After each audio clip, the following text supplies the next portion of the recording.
Good morning, everybody. It's great to be here. I always find countries in transition extremely interesting and fascinating places. You can feel the energy, you can feel the motivation to change things, to bring new ideas to life.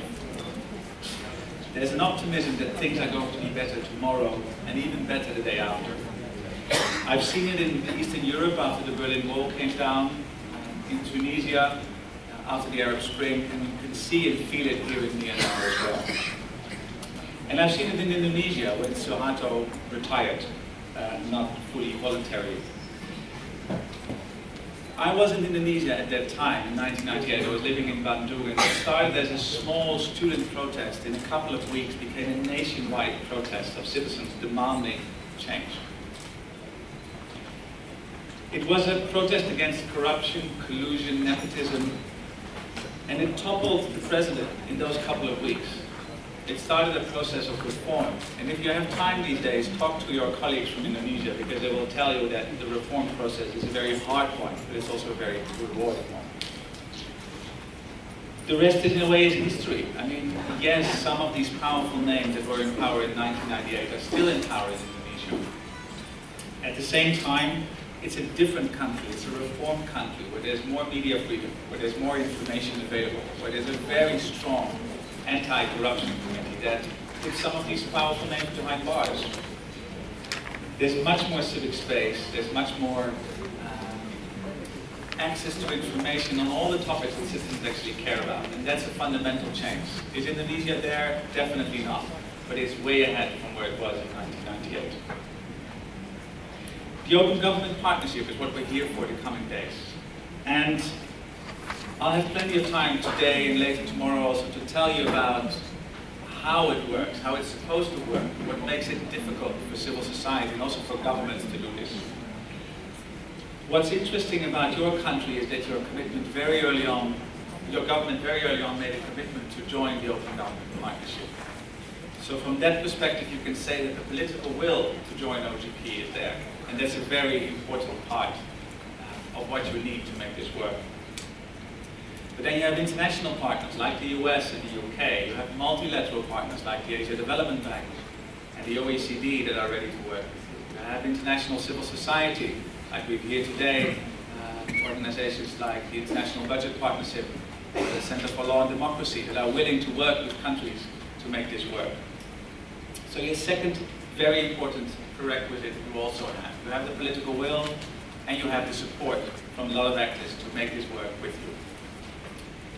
What I hope the coming days is what we'll have is a very deep dialogue as civil society on how you can use the opportunity of what OGP is, what you can learn from Indonesia and the Philippines, where the challenges are, how you can work together as civil society, and how you can get on a path to not just join OGP, but make the most of it as a platform that will deliver the reforms you want to see. I know why OGP needs civil society. And as civil society director, I'm biased, I admit. But I don't think a partnership like OGP could work without the energy, the motivation, the dedication of civil society. A platform like OGP needs you to be both supportive and annoying at the same time, as you do as civil society. But why would you invest?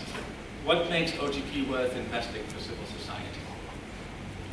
Ask your international colleagues. They will tell you it's extremely difficult, full of challenges, but in the end worth it.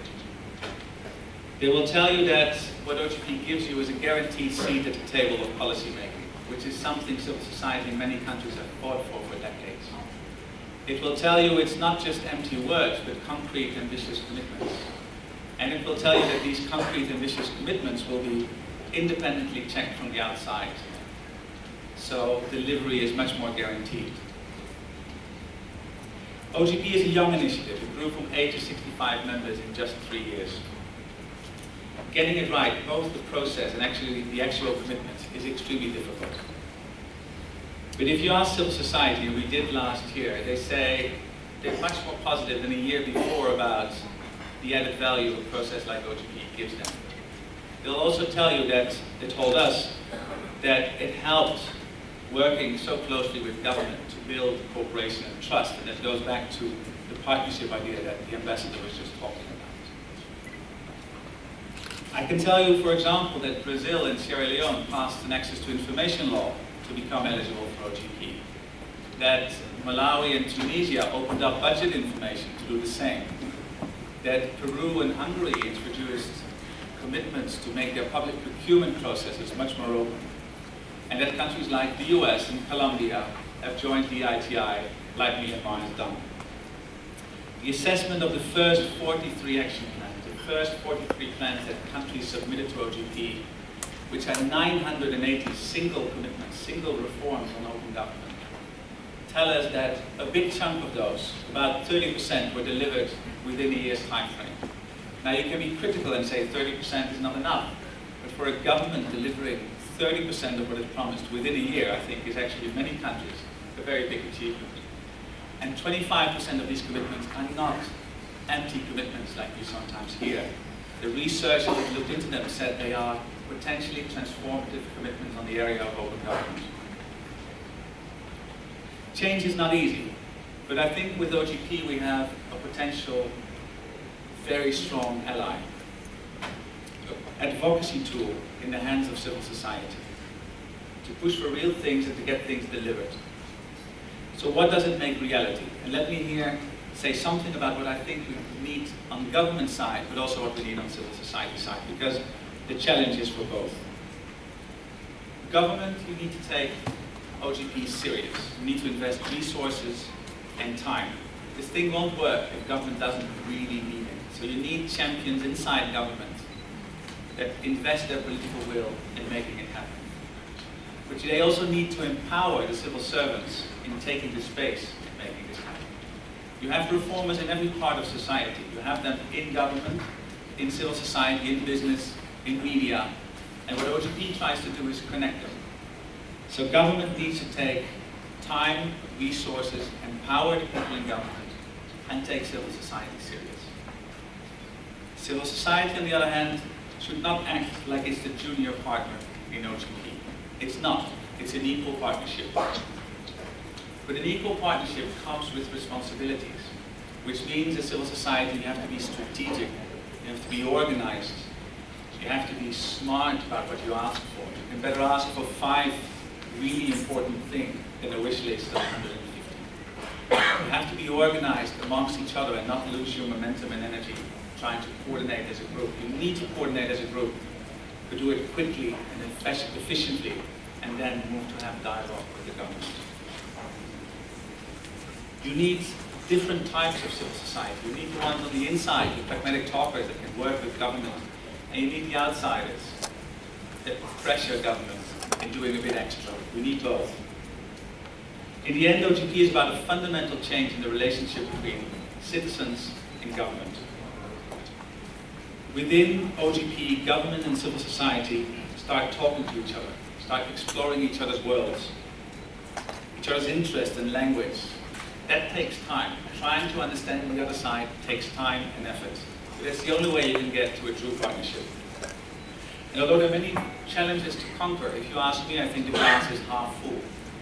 OGP will work in some places, some countries, some moments, when all these things come together, when the political will and the expertise and the actors really want to work together in making it happen. And we've seen it in countries like Croatia and Georgia and Peru and Mexico. And some of them were at exactly the same point as where you are, a country in transition. In Myanmar, it can be a platform that helps you get the basics in place for open government, the basics you need to become eligible.